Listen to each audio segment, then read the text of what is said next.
ایک بوڑھی ماں نے اپنے شوہر کو آواز دی کہ یہ الماری کا شیشہ نہیں کھل رہا۔ باپ آگے بڑھا اور کھولنے کی کوشش کرنے لگا لیکن کامیاب نہیں ہو سکا۔ اس نے پاس بیٹھے جوان بیٹے سے کہا کہ الماری کھول دے۔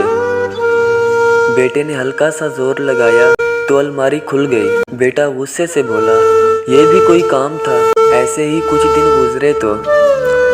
بیٹے نے نئی گاڑی خریدی۔ باپ بہت خوش ہوا۔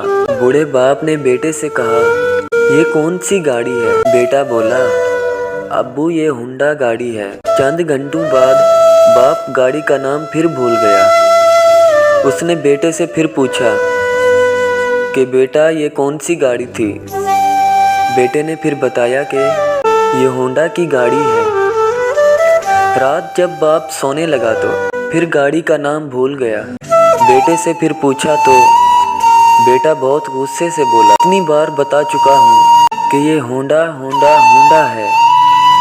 باپ بیٹے کا غصہ دیکھ کر چپ ہو گیا۔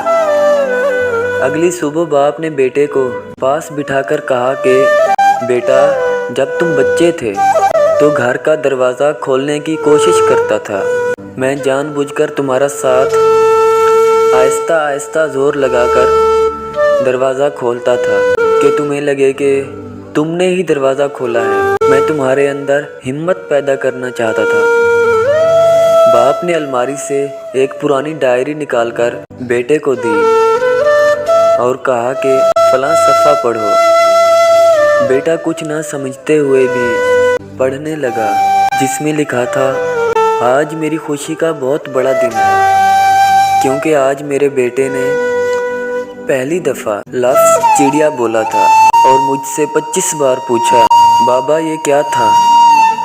اور میں نے 25 بار خوشی سے کہا کہ چڑیا۔ بیٹا حیرانگی سے ایک ایک لفظ پڑھتا رہا اور آنکھوں سے آنسوں کی برسات جاری تھی۔ کروڑوں سلام اس ماں پر جو دسترخوان پر کھانا کم پڑ جانے پر بھی کہتی ہے، مجھے تو آج بھوک ہی نہیں۔ اور کروڑوں سلام اس باپ پر جو دن بھر محنت مزدوری کر کے ہمارے دسترخوان کا بندوبست کرتا ہے۔ اے کاش ایسا ممکن ہوتا کہ زندگی آخر سے شروع ہوتی، کہ مرتے وقت ماں کی آغوش ملتی اور جان نکلتے ہوئے ماں کی لوری۔